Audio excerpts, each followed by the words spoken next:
my name's Andrew. I'm here to talk about this GoFundMe page that I've set up. I thought I could do this video in one take because I haven't prepared for it at all, but there'll probably be a few takes, a few editing of the videos together, so bear with me. I set up this GoFundMe page for a friend of mine to help primarily with her legal fees. So if we can cover that and get even more, then this is all about getting support, specifically legal fees for victims of domestic and family violence. That's what it's all about. Now, domestic and family violence is not just perpetrated by men. There's 25% of women are abused by their partner, and around about 7% of men, from what I can tell from the statistics. So yes, not all men, and everyone can be a victim of this, but largely this is a gendered problem, there's no doubt. However, along with the actual physical violence comes probably more insidious the other forms of violence, which is also currently recognised in the Act in Queensland, Domestic Violence Act.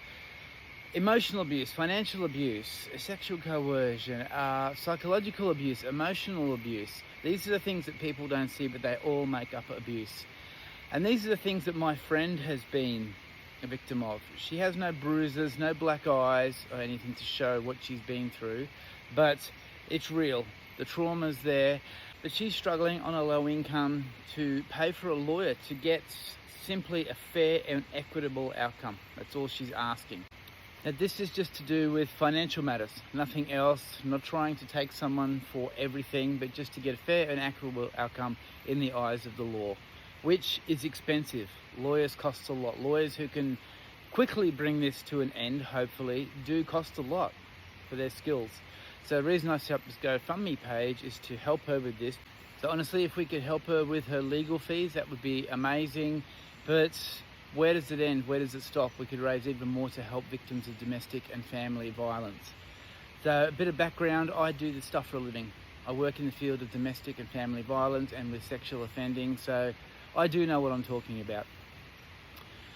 Domestic and family violence in Australia specifically, we've had 8 women killed this year by their partner. 8. That's nearly 3 a week, so this is just unacceptable. It has to end. And domestic and family violence doesn't just include violence, physical violence that we all know about. It includes other just as insidious things: financial abuse, emotional abuse. So a quick Google search will show that 1 in 4 women and 1 in 7 men are victims of violence by an intimate partner. Other forms of abuse: emotional abuse, spiritual abuse, economic abuse, psychological abuse. It's around 25% of women, give or take. So these are unacceptable numbers. Honestly, we need to do a lot better culturally. So already in 2026, and this will just come off a Google search, 8 women have been killed by their partner. Like 8. It's maybe 3 a week off the top of my head. Again, I didn't think this through. I'm just standing here saying this because I feel so strongly about it. This is absolutely ridiculous. This needs to stop.